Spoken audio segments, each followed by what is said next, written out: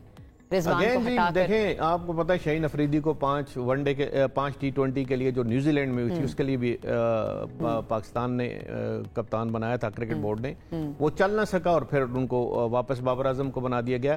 یہ before the world cup میں کہہ رہا ہوں, پچھلا جو ورلڈ کپ امریکہ میں ہوا. لیکن اب بات یہ ہے کہ آپ نے اگر کوئی کپتان بنا لیا ہے, پہلے تو میرا خیال ہے کہ ابھی کپتان نہیں بنانا چاہیے تھا, اور مڈ آف دا سیریز کپتان کبھی بھی نہیں بناتے. آپ ادھر ٹیسٹ میچ کھیل رہے ہیں, آپ ایک اناؤنس کر رہے ہیں, اس کا بالکل باڈی لینگویج ہی چینج ہو جاتی ہے. جس کو آپ نے ہٹایا محمد رضوان کو, اس پہ بھی ایک پریشر آ گیا, وہ بھی اپسیٹ ہو گیا, سکور پھر اس طرح کی باتیں ہو رہی ہیں. بڑی کوئی سائنٹیفک قسم کا ایکسپیریمنٹ کر رہے ہوتے ہیں, اور یہ کوئی پہلی دفعہ نہیں ہوا, یہ بھی ہم جانتے ہیں. ٹائمنگ ٹھیک نہیں ہوتی.